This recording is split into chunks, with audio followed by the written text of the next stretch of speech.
You bring up a great point of triggering yourself on purpose, which is a whole other thing that I'm guilty of. Me too. You're guilty of. A lot of our listeners are probably, I hope they don't listen to this to trigger themselves. Yeah, really. But if you do, we've all done it.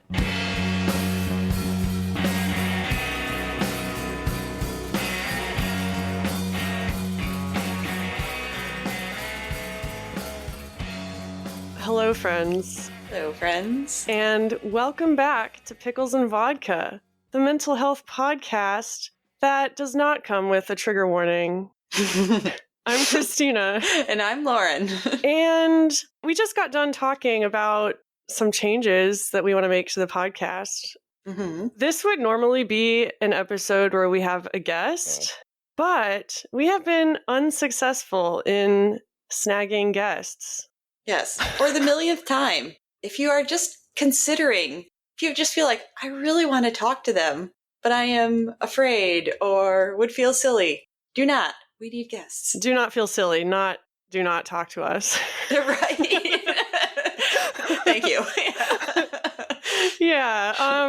I think in an ideal world, we would do topic, guest, poll, topic, guest, poll. But since the guests have been few and far between, we decided that we're still going to take turns picking topics, but then we will have 2 ongoing pickle polls at all times. Yeah, because we still want to give you 2 weeks. We feel like that gives you more time to think. Exactly. So now, not only will you have 2 weeks to think about your answer, you have a selection of which question you want to answer. You could answer both. You could answer none, but that'll make us sad. Yeah.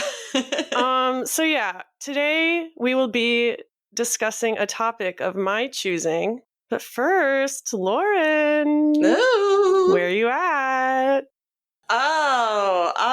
Let's see. I am fresh off, well, not fresh off, but a couple hours off from a dietitian session, and I haven't seen her in a month because I had to cancel the last one. How'd that go? It went okay. I talked with her about some of the stuff that we talked about on the last episode, actually. Remind listeners what that was in a nutshell. In particular, so our last episode, we talked about relationships. There's a pickleful if you would like to answer. Yes. Related to it. And what I talked with her about, what was relevant, is I asked like several questions about your mental health and relationships and getting into them. And I said, like, do you feel like it helps or it hurts? And so I kind of like discussed my answer to that, where I said, like, it helps with a lot of things, but in particular, I feel like the eating disorder, it can kind of hurt because I feel like that is my default for how I deal with stress. So, without even thinking about it, of course, I go back to that. And also, you were so smart to point out that you're like, yeah, and it feels threatened. I was like, oh yeah, no shit. Wow, I forgot I said that. I'm so smart. You are. You made a guest appearance in my dietitian appointment. Oh my God. I did actually tell her because, I wanted to talk about some of that stuff that we talked about. And I was like, sometimes I wish that before our appointment, you could just listen to the last podcast episode. And she was like, I'm actually not sure if that's okay ethically or not. I know one mental health podcast where they do talk about sharing it with their therapist. I don't know how I feel about that though. Yeah. But wow, I'm glad that you were able to take something from that. Yeah. I don't know. Can I ask the question that I've been wanting to ask this whole time? Yes. How did your date go? It went well. Obviously, it's going to be a little like a very first date with someone, even if you know them. Like, it's going to be awkward at first. And it did feel really awkward for the first maybe like 20 minutes. But then, it seemed like we got into like a rhythm with conversation, and I was surprised. So we met for lunch and watching a hockey game because we're both hockey fans. And how did I not know this about you? I don't know. I thought that I said that last week. I guess not. No. Okay. Because I would have had this reaction. Okay. Yeah. Anyway. I'm gathering by the reaction now. Yeah. I don't even know who you are. Continue. Okay. But yeah, so we did that. And then afterwards, then we were like, well, I would go out and grab a drink or something after. He's like, there's some, cute little like microbrews and things like that in the area that we could just walk to. So we did that. And by the time that I was leaving, I was like, holy shit, I've been out for 5 hours. So I felt like, I was like, that says something good that you don't realize that. And that we're having a decent conversation. I'm not checking my watch. Like, really, when can I leave? Exactly. Yeah. So yeah, we are going out again tomorrow night. Oh my God. I'm smiling so big right now. I'm just like rubbing my hands together with glee. I love it. Now in the last episode, you talked about your propensity to not get really deep with relationships. Yeah. And I know that was just the first date, but do you feel like you did? You can be proud of me. Oh my God. I took a chance. You took a chance? I mean, I didn't talk about any of my mental health stuff. I tried to say stuff and shit at the same time. I think my parents are listening. Stop. I mean, I can only do so much at once, but I did, like, there was a moment where, it was just kind of like, there's a lot of basic things that I don't know about you. And he was just like, so you have one brother. Is that your only sibling? And I was just like, this shouldn't be a difficult question. And then I just said, I was like, so I don't usually just throw this right out there because I feel like it sounds, like sympathy grubbing or something like that. I was like, but yes, I had a sister. She died. And I explained about it. So yeah, that was a vulnerable thing that I don't usually offer on a first date. Oh my God. Yeah. How did it feel to share that with him? Probably good because I felt like it was a good reaction, like it felt like he understood my point and was not, neither like, yeah, that's nice, but also not just like, oh my God, you poor thing. Yeah. Oh, yeah. Look at you. Yeah, look at me. Oh my God. And other than that, I don't know what else has been going on in my week. It's been a busy week, mostly in good ways. Our work has started, this is our second year doing this. Every year at Thanksgiving, we like to volunteer at the food bank. Oh yeah, I remember last year we shared a picture of you holding a giant monster sweet potato. Those were nasty. Most of them were like rotten and moldy. Oh. Yeah, so it was like you're wearing gloves, but still like your finger might sink into a mushy sweet potato. Oh. And so this year, me and the coworker who both got stuck with that crap job, we both immediately saw that there was kind of like an assembly line, and we ran and we picked, it was like, he had grape juice and I had milk, and they were packaged and we didn't have to touch anything disgusting. We just had to put them in boxes. Nice. That's cool that your office does that every year. But yeah, it's like both times we've done it. I've just, I don't think of it much before I go, and then I'm just kind of like, oh, I really like doing this. I like that we're just doing it for free. You know who's really good about volunteering? Orion. Really? He is always, he volunteers, I think, at soup kitchens, and also he does Food Not Bombs, his local branch in Portland. Mm-hmm. Every time I talk to him, I'm like, man, I need to volunteer more. I know. Every time I do it like this, that's what I feel is I'm just like, oh, I should do more of this because it makes me feel good. Yeah. Okay.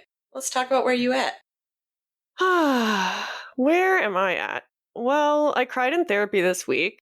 That happens. I have been having money troubles. Mm-hmm. And for some reason, that is my greatest trigger. Feeling like I'm running out of money. We've talked about that a few times. That is so hard. We've talked about it before.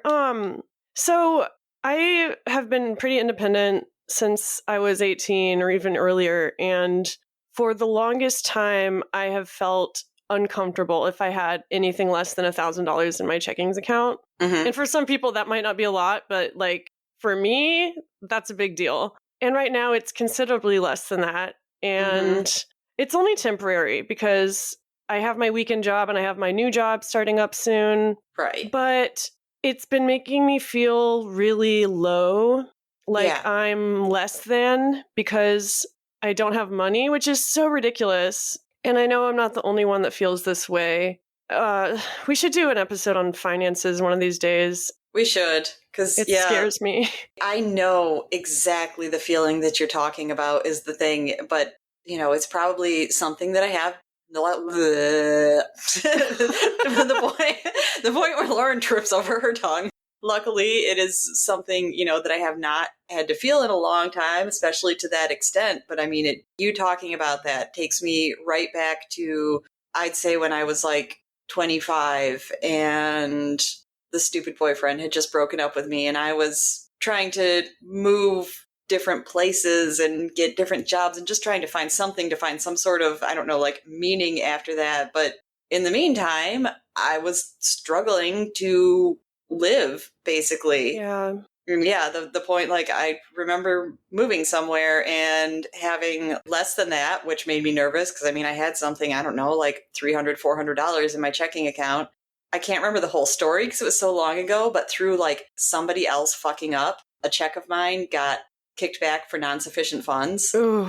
And, then they want to charge so many fees and all of this stuff. And the fact that it, like, wasn't even my fault, I was like, I can't deal with this right now. And I just was, like, breaking down every day. Yeah, once you are impoverished, it's very difficult to climb out of that. And that's by design. Mm-hmm. So yeah, I've been having money troubles. I've been struggling a lot with my mental health, I suppose. I mean, I don't suppose. I know. I've been Yeah. I've been struggling a lot with my mental health. I feel really lonely, I guess. I don't have a lot of in-person support right now, aside from my family, of course, which, there's a holiday coming up this week, the holiday that shall not be named. Just kidding. I mean, last year I did not go to any Thanksgiving celebrations. This year I haven't decided what I'm going to do yet, but I don't know if that's even worth talking about. Yeah, I don't have any plans as of right now. And I don't know. I guess my feeling is I'm just going to wing it. Like if something pops up that sounds like it wouldn't be terrible, then maybe I'll have something to do. Yeah. As hard as it's been this week, I do want to express so much gratitude to the people who have been helping me out. Mm-hmm. You know who you are. Like I've had people randomly send me money. I've had people send me encouraging texts and stuff like that. It means so much to me, and it's very hard to talk about. It's hard to accept, and it's also hard to talk about. Mm-hmm. But it just shows how much support I have in my life, even when it feels like I don't. Yeah, I get that. Sorry, I'm trying to find a way to tie it into the topic. I guess I'll share the topic first, Okay. and then I can talk a little bit more about how it ties into my week. So the topic this week is triggers. Ooh. And the reason why, well, I don't think I need to say this, but this time of year is very triggering, especially in light of recent events. A lot of us are dealing with an unusual amount of triggers right now. And that's definitely been true for me. I've been dealing with, well, I'll just say it. I've been thinking about drinking. Okay. And that is not normal for me. Yeah. I've been sober, since March when I last relapsed. And I generally don't even think about it because, like, that's the thing with alcohol. It's not like food where it's everywhere. Right. Like, you can avoid it if you want to. Exactly. Yeah. I can avoid it. But I've been thinking about that. I've been thinking about going out and buying Benadryl, even though I've been sober from that for a while. I've been engaging in some eating disordered behaviors. And to be honest, I don't even have the energy to fight it because the triggers are just everywhere. I wanted to talk about like what we consider a trigger, what kind of things trigger us, how do we respond to triggers, and also I wanted to talk about how we feel about trigger warnings. Oh, love it. Lauren, what does a trigger mean to you? So, interestingly enough, I feel like I kind of despise the term trigger and triggering and all of that stuff and just triggers in general almost as much as what big fans we are of things like recovered. Yeah, so the word trigger is kind of on the same page as recovery for you. Mm-hmm. And I don't know that it always was, but I think, and this is cool because it will go into something else that came up in my dietitian appointment, where I couldn't believe that I had not mentioned to her before, when I was saying like, oh, I've had, like a lot more of, not so much more of like acting on anything, but I feel like I have had a lot more of like the eating disorder thoughts coming in. And it means a lot of warring with myself and arguing with myself and thinking about all this stuff. And I'm like, and that's just boring. She was like, that's interesting that you said that. And I was like, I've never told you that yet. I think the eating disorder is boring. It really is. Yeah. And I mean, she totally agreed. She was just like, I don't usually find people that say that. But I feel like that's kind of what I lump triggers and things like that into, because it's just kind of that. And maybe it's kind of me like putting too high of expectations on myself, because I don't want to believe that I have any triggers or anything is triggering, because that just sounds like, oh, everyone has to coddle to me because I can't handle seeing this or hearing this. Yeah, poor little delicate me. There it is. Yep. That sounds about right. Yeah. Knowing you. Yep. Well, I mean, triggers are out of our control. Yeah. I mean, the literal dictionary definition of a trigger, I just pulled it up, is something that causes something to happen or exist. Okay. So like allergies can be triggered by things. Right. Your hunger can be triggered by smelling something good. Your eating disorder thoughts can be triggered by anything. Yeah. I know what you mean though, like using a trigger as an excuse to either engage in behavior or draw attention. Is that kind of what you're saying? I think using it as an excuse, that's a good way to put it. Because, yeah, I feel like I understand that things are going to be triggering. And like you said, you usually aren't aware of it until it happens. But I don't like feeling like I can use that to justify, like, well, I did this because I got put in this triggering situation. So it almost makes it sound like it's, that person's fault, or it's the media's fault for daring to have fashion models or something like that. It sounds like you really want to take all the blame for everything. Well, yeah. Do you know me? I mean, right now, I have a kind of half-formed metaphor floating around in my brain. We were talking about money earlier. It's like a bank charges you an overdraft fee for like going under or whatever. Yeah. And because that happens... Wait, this isn't the best. Damn it! I'm trying to think of something that would not be your fault. Like, forget this.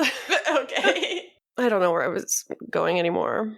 I feel like I almost had one there as well, and then it just like flew away. Because you said trying to think of something that wasn't your fault. Oh, okay. It's like someone accosts you on the sidewalk selling something. Yeah. And you end up buying it because you feel like you don't really have any other choice. They're really pushing you. And then afterwards, you beat yourself up for buying it.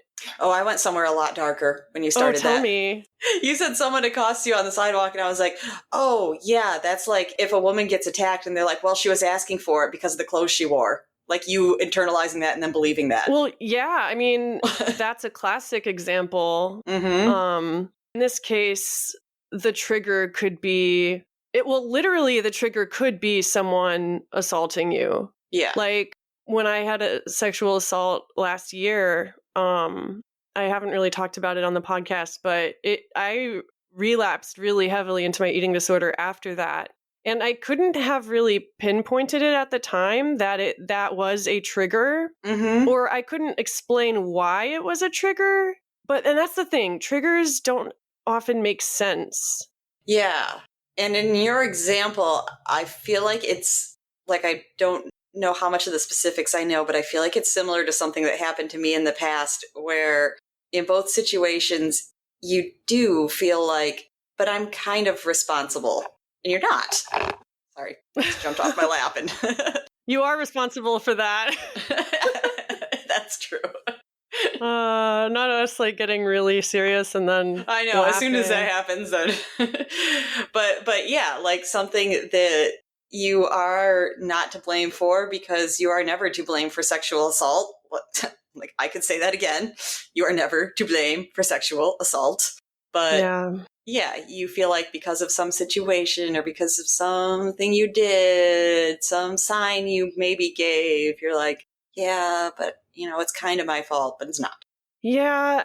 And I also do get what you say about turning triggers into excuses. Mm-hmm. Because, like, no one would blame me for relapsing after going through that. I Yeah. wouldn't blame myself. But here I am a year later, and I mean, I'm not using it as an excuse, but I don't know. Maybe that. And also, I'm thinking of like if you've done the work at least to like know what your triggers are, but then you think that you get to use it as an excuse. If you know a certain family member is always going to say things, like maybe you've tried to set boundaries, you've tried to tell them, but they just don't listen. So they're always going to be triggering. And then you just keep like hanging out with them. Like, Called out. I didn't mean to. No, but I think we were each going to call each other out or call ourselves out a lot on this episode. Yeah, probably. Well, yeah, I mean, you bring up a great point of triggering yourself on purpose, which is a whole other thing that I'm guilty of. Me You're too. guilty of. A lot of our listeners are probably, I hope they don't listen to this to trigger themselves. Yeah, really. But if you do, we've all done it. Yeah. It's so tricky because, well, the way we've been talking about triggers so far, it's synonymous with trauma. But triggers are not always necessarily traumatic. Yeah. Like sometimes it can be something so innocuous, like a song you hear. I was just going to say, I've learned over the years that I have very strong scent triggers. Ooh, like what? Oh no.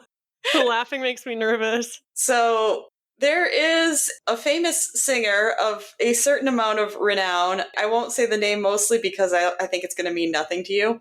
But he is my age, and he went to Interlochen Arts Camp the same summer I did. And after I learned that, then I realized I was like, oh my gosh, my, camp boyfriend, which just really meant that like at the couple dances they have, then, like his friends bugged him until he came over and asked me to dance.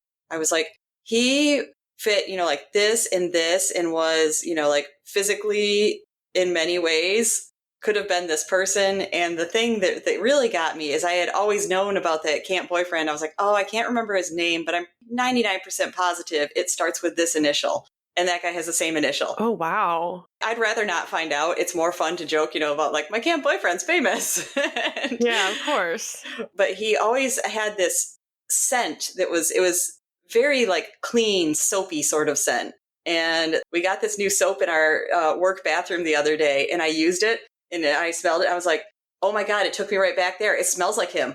And I had to like run and tell that story to one of my coworkers because I was like, hey, so I just had a scent memory. I got to tell someone about this. Scent is incredibly powerful. That's kind of the point you're making, where I'm like, that's just kind of like a funny memory that I look at and sort of like smile or laugh. But I mean, a scent could do the same thing. It could trigger a traumatic memory. Totally. I mean, the fact that you remember it that clearly so many years later. Right. Like the last time I'd probably thought of that could have been 10 years or more. Yeah. When I smell bluebonnets, I think about living in Texas as a kid. Our family had a 16-passenger van, and whenever we drove past a field of bluebonnets, we would stop and like pick them. And one time we did it, and my dad was dressed in his like white uniform. Okay. And it turns out it's illegal to pick bluebonnets in Texas because it's the state flower. Oh my God. So that's interesting. I don't know what the point of that story was, except smells are really... Just to say, yeah, that a smell will randomly put you back in a place. It's funny you mention Interlochen because I am rereading Wasted right now. Speaking of triggering myself, for those who don't know, Wasted, it was one of the first eating disorder memoirs ever published. At least the first one that was that, like, raw. Correct. Yeah. I mean, not the first one, but it was groundbreaking. It was written by Maria Hornbacher when she was only 23. And she has since come out and said, she would write it differently now, maybe not as triggering. But I still appreciate the hell out of it. Yeah, I was going to say, I still think it's really important, though, that, like, yeah, it wasn't the first memoir, but it was the first one I ever remember reading where it didn't end up with, like, this beautiful recovery story. Like, now everything's lovely and I'm fine. But yeah, she writes about very specific eating disordered behaviors in great detail, and she writes about them in almost like a romantic way. Kind of a romantic / horror way, I feel. Correct. Yeah. Which is fascinating to me. Like, as a writer myself, like, it's really inspiring, but also it is triggering because it takes me back to the worst days of my eating disorder, and I find myself missing it. Why? I don't know. It's like you recognize that it was a truly awful time, but I don't know, it's like your mind sort of glazes over and is like, yeah, but wasn't that nice? It was awful, but it was interesting. True. Like, yes. Right now, like, boredom is a huge trigger for me. You know, loneliness is a trigger for me. Free time is a trigger for me. So those times are when I do usually pick up the eating disordered behaviors again, because it's a way to fill time. It's company, like you've said on the podcast before. Yeah. And it's also funny, I was thinking that you said that after I just like went off on how it's so fucking boring. But the thing is I think that's because I come to that and I recognize, like, it is a boring thing and it would be boring to anybody else. But when you're in it, then it is wildly interesting to you. Well, yeah. And you recognize that it's boring when you're on the other side. And even when you are in it, like, I know that it's boring. I know there's so many better things I could be doing with my time. It's a poor substitute for actual human interaction or actual activities. But it's still an activity, and it is a coping mechanism, like, for a reason. It helps you cope. Agree with all that. So yeah, I think you have to, well, knowing your triggers is one thing. I think that's where you have to start, is like identifying what your triggers are and then being responsible. I would say, like, your next question to yourself is like, okay, so I know, what am I going to do about it? And sometimes you can't do anything about it. I want to say that. Yeah, that's why I wanted to put it that way, is saying, like, what am I going to do about it? Because there might be some things where it's like, okay, I'm not going to be able to avoid this. This is going to happen out of my control, or I'm not ready to maybe break these ties. So in that case, you have to decide, like, then how am I going to respond to them? Well, it's like someone with misophonia. Yes. You have experience with this. Would you like to tell me more about myself? I mean, triggers are everywhere for you. Yes. And you have no control over it. I mean, you have some control over what you can do. Like, you can avoid loud sounds, you can wear headphones. Jam earphones in, yeah. But ultimately, you can't stop other people from making noise. You can't just leave your environment sometimes. Yeah. So that's an example of a trigger that you just have to do what you can. And I don't know. I don't have misophonia, but that seems like an example where it would be really difficult. I think that's a great example because, like you said, I do know what, like, the worst ones are. And sometimes I get annoyed at the fact that I'm just kind of like, people are going to continually make these sounds, like, in the office. And maybe I don't want to cut myself off and, you know, like, stuff earphones in, blast music all the time. You know, why do I have to do that? But then I have to determine, like, okay, so then do I think that I can just kind of, you know, like, grit my teeth for a little bit and get through it? Or do I actually need to listen to something? Yeah. And not all triggers are created equal, at least for me. Like, some of them I'm able to kind of ignore or remove myself from. And it, like, some triggers are barely triggers at all. It brings up certain thoughts, but I'm able to move on. Yeah. And others, I freeze immediately and I can't do anything else until I've responded to the trigger. Again, I'm trying to think of specific examples. I don't know. I started to use one I know about, saying, like, if a certain family member is always triggering. And even then I was thinking in my head, like, but it's different if it's like an aunt that you might see once a year and you just say, I'm not going to go to family functions when she's there, versus, like, if you talk to your mom, like, multiple times a week and, you know, how much is it going to hurt her if you just say, like, we can't contact each other anymore? Like, is that worth it? Well, that's a great example because a lot of us are going to be seeing our family members soon, and a lot of us are going to get triggered by our families. That doesn't necessarily mean don't go see your families, but also there's things you can do. And I don't want to come at this topic like I'm an expert, because, like, I'm grappling with the same thing. I have been told many times by many people including my therapist, that I shouldn't be surprised that I'm triggered when I put myself in a triggering situation. Fair. And I always am anyway. And that's something I'm really trying hard to work on. I think I have been better lately at removing myself from situations that could be temporarily, like going to my car or going to the bathroom, or it could be just being the first one to leave the event. Yeah. That is totally fine. I'm usually the first one to leave family gatherings, and no one really gives a shit, to be honest. No. Some people, depending on how your family works, they might be insulted if you don't like show up at all, but no one really cares that much. There's still people that might be offended if you leave, but like, guess what? They aren't you. You're the one being triggered. Yeah, and if they're that offended by it, that's a them problem. Yeah. The flip side of that, I think we talked about this same exact example last year. Yeah. Like, I'm not going to Thanksgiving because I don't want to eat.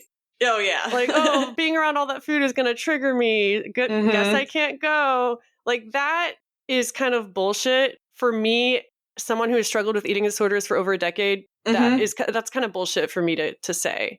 I mean, food is a trigger, but it's a trigger that I have to face. That's a trigger you can't avoid. Yeah. And that is one you really have to work hard to make not a trigger. I don't know. Yeah. Well, that is one where the solution is not, I'll just never put myself where food is. Yeah, obviously. I mean, well, that's the thing. You know what your triggers are. You know how to get away from them in some cases, but how do you stop them from being triggers? Like, is that even possible? Do you think? Yeah, I don't even know what the... I'm trying to think of something that used to be triggering for me. Oh, I mean, church used to be extremely triggering for me. Like when I was in high school, for instance, I used to shut myself in the bathroom at church and like self-harm. I used to like binge and purge the church food at like events. It was a really triggering place. And then, years passed and I deconstructed and we were at a family reunion and my grandma wanted us to go to her Christmas service with her. And I wasn't about to say no. And so I went and I just tried viewing it I kind of had to strip the power away from it. Yeah. Just telling myself, okay, this is just a place. It has no power over me. I can leave whenever I want. I'm just hanging out in a building with people that I love. That's really good. That's really impressive. But I mean, the real ending to that story is I went to church a couple of years ago with my mom and dad for their Christmas service. And that was triggering. Okay. So, but that's the thing. It's not ever black and white. Yeah, I was going to say, that makes sense too, that you can't say like, wow, I went to church once and it wasn't triggering, so now it never will be again. Exactly. Do you have anything like that where that used to be triggering, but you've kind of learned how to deal with it? I don't know. I was trying to think. I mean... What about exercising? That might be similar to what you said in that, like I wouldn't say it's 100%, but I feel like I learned to make it less triggering by focusing on things that I like, exercise that I enjoy. Yeah, like your aerial classes. Exactly. I was just going to say, like, that's like one of the main reasons when I talk about it, I tell people that I do that because I'm just like, I have come to the conclusion over my life that most exercise I do not actually enjoy. I just forced myself to do it. So I was like, I do this as a way to be active because I love it every time I go. Yeah, and that's healthy. So what do you think about trigger warnings? Because that is a conversation I really want to have with you. Yeah, good. So basically in the last, few years, decade, people are more sensitive to triggers in their content. You've probably noticed people censoring themselves. I think we've maybe like touched on this in the past, and I feel like this is good because I think it probably ties in a lot to just like how I feel about triggers in general, which is that I definitely think that trigger warnings have a place. I think they do some good, or they could, depending on what the person hearing them chooses to do with them. But I do feel like they've just gotten out of control in some ways. Yes. For instance, I'm a writer who writes about really rough topics, and I will put at the beginning of my pieces like content warning for eating disordered behavior, for instance. Right.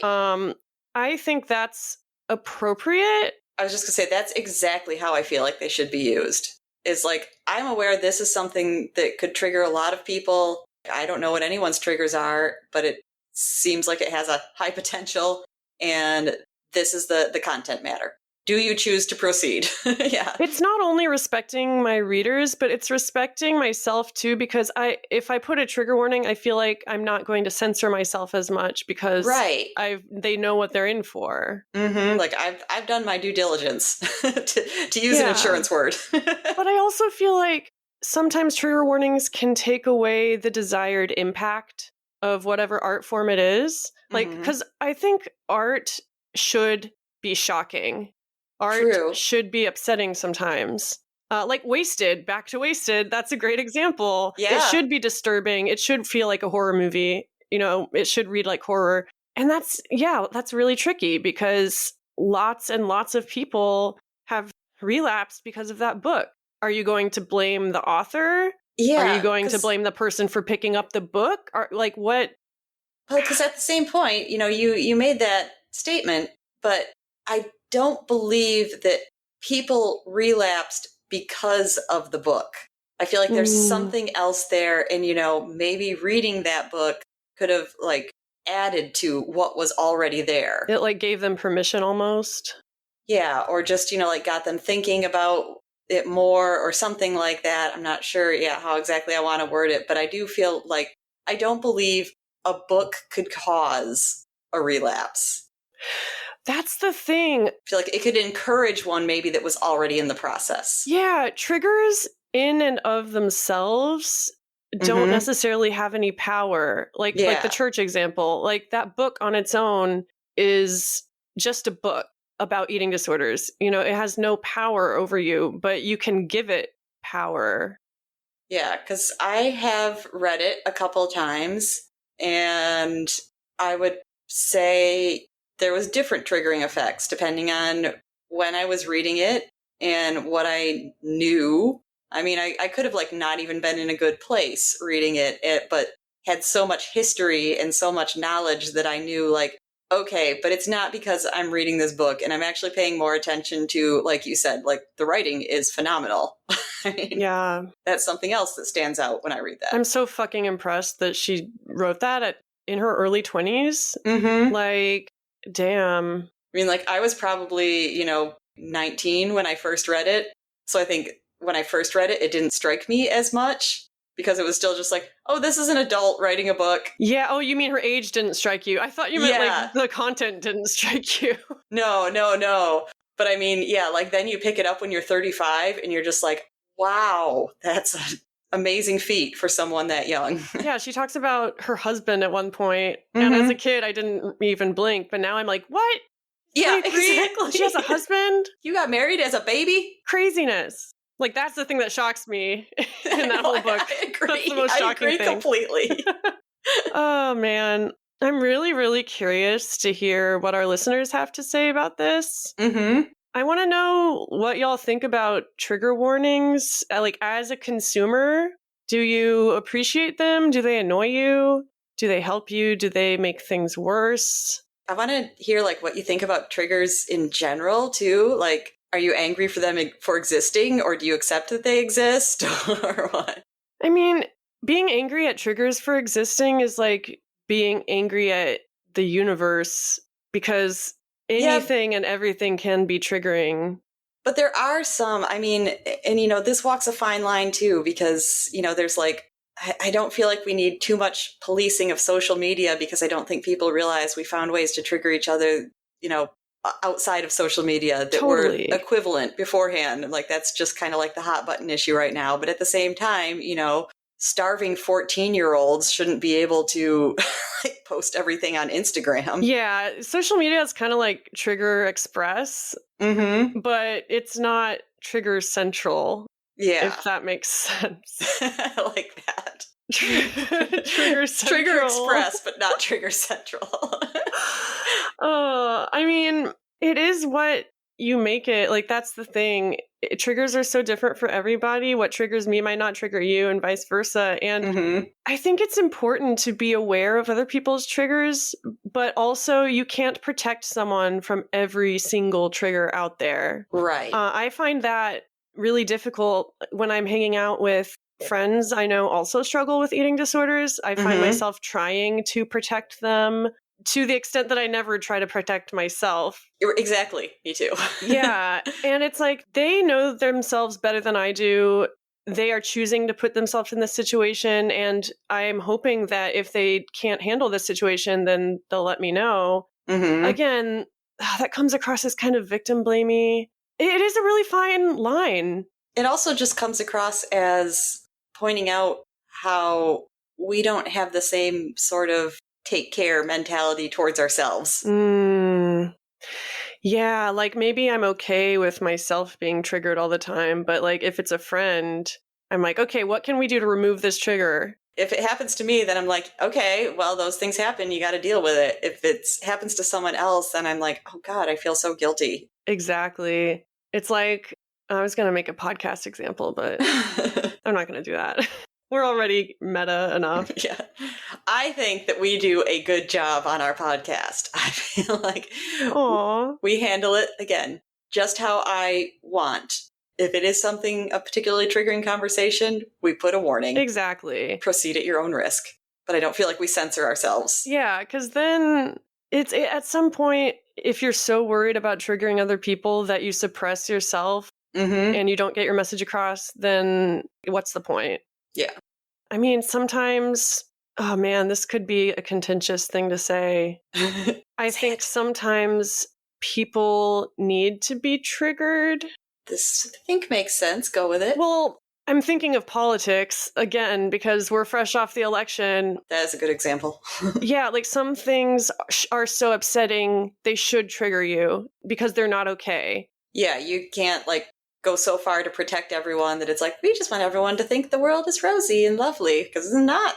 Yeah, like when Maria Hornbacher wrote Wasted, people didn't know what they know now about eating disorders. Like, in order to show people her experiences, she had to be triggering. And maybe they didn't use those words at the time, but that's essentially what was happening. And again, this walks a very fine line. Like, obviously, I want everyone to be safe, but something that I think my therapist would say, or like past therapists would say, is that you're never going to get past your triggers if you don't expose yourself to them, like slowly. Ooh, yeah. Like exposure therapy is the only way to get past triggers, I would say. I agree. And that's really, really difficult when you feel like you don't have control. Yeah, it means you're gonna have to be uncomfortable. Yeah, that's what I was trying to say when I said sometimes you need to face your triggers. Yeah. I think people should bear that in mind this holiday season because there are going to be a lot of triggers. For sure. Nobody knows yourself better than you. Like, you know which triggers that you can maybe expose yourself to and which ones you can't. No one else can tell you. Like, we can't tell you. Yeah. For sure. So ultimately, just keep yourself safe and don't be afraid to hide in the bathroom. Yeah. Do you have anything else to add about triggers? Hide in the bathroom. It's fine. That'll be the name of the episode, Hiding in the Bathroom. I love it. So now there are 2 pickle polls out. You still have 1 week to answer the relationships one. The relationships poll, which is how has your mental health affected your relationships? And for this week, do you face your triggers or avoid them? What are things that trigger you and how do you feel about your triggers? Yes, that's good. Okay. So you have 2 weeks to answer that. Make us proud. We love you. Yes. So now that we're done talking about triggers, Lauren had the idea of bringing back our palate cleansers. Yes. I mean, basically, we were just trying to think of a topic last minute, and I jotted down everything I could think of, and I was like, they're just kind of silly questions. I mean, they could get deep. So yeah, we're going to end this episode by asking some silly questions. Yes. So I will ask probably the one that maybe has the most deeper conversation potential, and then I'll ask the silliest one. Okay, I'm ready. Okay. Can you think of any song that has meant something to you, particularly in relation to your mental health? And we can look up and share some lyrics. I mean, yeah. I figured, because we're both very musical people. But let me pull it up. I'm doing the same. Elevator music. You ever read a song and the words are different than you thought? Yes. I have a good one, I think. But it's sad. Both of mine are sad. Well, one's sad. One is, I don't even know what it is. I'm thinking of an artist right now, not necessarily a single song. Mm-hmm. One of my favorite artists, Luis Vasquez, he goes by the name The Soft Moon. Okay. He actually passed away earlier this year of an overdose, which was really shocking. And it's especially sad because his lyrics do talk about mental health, not belonging, feeling dead. He had a lot of issues with his father. He writes about that. I'm not really a lyrics person. Okay. I don't really listen to lyrics when I listen to music. I just let the vibe carry me away, if that makes sense. No, that's fair, because I feel like I've learned, because I am very much a lyrics person, but I've learned I feel like there are two different sides, and we are the two different sides. Yeah, totally. But yeah, this one song he has called Wasting, I really like the lyrics. Don't stop the world, you can't. You have to leave what's only real. Can't stop the world and start again. You have to feel what's only real. What about you? So I immediately thought of Poe. That's the awesome musical artist Poe, not the old dead poet. Not Edgar Allan. Right. I love this one. So it is a Poe song. It is called Terrible Thought. And it starts out, a terrible thought has moved into my mind, like an unwanted roommate drunk on wine. It feeds on my happiness, won't pay the rent. I must take proper measures to evict it. Whoa. And then there was a part later where I wanted to read more. Okay. I must stay calm. I must be clear. It's going to take 100 thoughts to make this one disappear. A train like that can travel a soul for years. A terrible thought can have a terribly long career.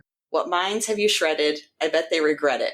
Having ever thought you up, just look at you shine, committing your crimes. I know I don't want you in my mind because you're breaking my stride. Ooh, speaking of triggers. Yeah. Yeah, your own thoughts can be triggering sometimes. Oh, yeah. Holy shit. That's very relative. I know, I didn't know it would be so relevant to the conversation. What song is that by Poe? It's called Terrible Thought. Terrible Thought. I'll have to listen to that one. So my silly question.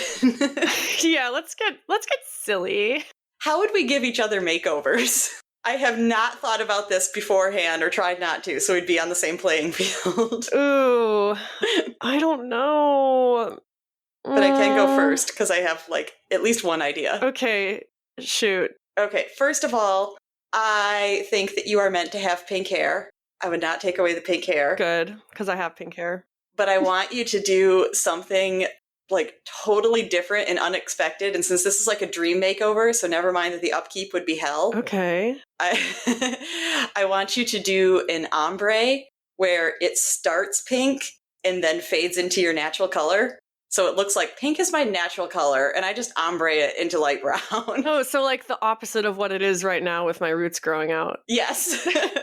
That's why I said, I was like, this is completely illogical because you would have to redo it once a week. But that's kind of cool. But I love that idea. Ooh. I really want to see what you look like with a pixie cut. Oh, I've done it. You've done it? Yes. I'll send you a picture. Send me a picture. Oh my God. Yeah, that was after episode 44 where I guested first and talked about healthcare bullshit. Oh, yeah. It was after I went through that whole experience because, as one does, you deal with crap like that by saying, I'm going to make a dramatic change to my hair. So I had long, dark hair. I think it was tinted purple, similar to what I'm about to do now. But yeah, so that's what I had. And I was stuck in the area for a while before I could get home after I got kicked out of treatment. And so I just called around and found someone. I was like, so this is what I've got right now. I've got really long, kind of dark hair. I want a platinum blonde pixie cut. Hell yeah. Oh my God, I want to see it. Yes. I would also make you like a goth with a pixie cut, some facial piercings. I would be interested in what that would look like. Right? I don't know that I actually want to pierce my face. The only one I really wanted was eyebrows. I think they're cute. Eyebrows are cute. You wouldn't notice so much, or maybe it'd draw more attention to the fact that I just totally succumbed to the late 90s, early 2000s and plucked the hell out of my eyebrows, mistakenly thinking they'd grow back. You and everyone else from that generation. Exactly. So many people my age with eyebrow regret. I mean, for me, it's the opposite. Like, we all drew our eyebrows on really, really thick, and it's embarrassing for a different way. All right. That was fun. Yeah. Little palate cleanser for y'all. And now you've got some questions to answer. Yeah, you have 2 questions to answer. Next week, we will be sharing your answers to the relationship questions. So get on that. We hope you survive the week. Yes. And we'll see you next time. Yeah. Bye.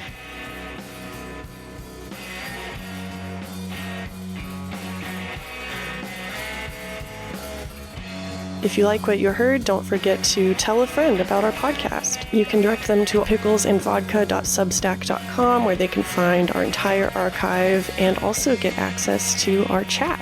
We're on Instagram at Pickles and Vodka Podcast, Facebook.com/Pickles and Vodka Podcast, and YouTube.com/@Pickles and Vodka Podcast. We'll see you next week.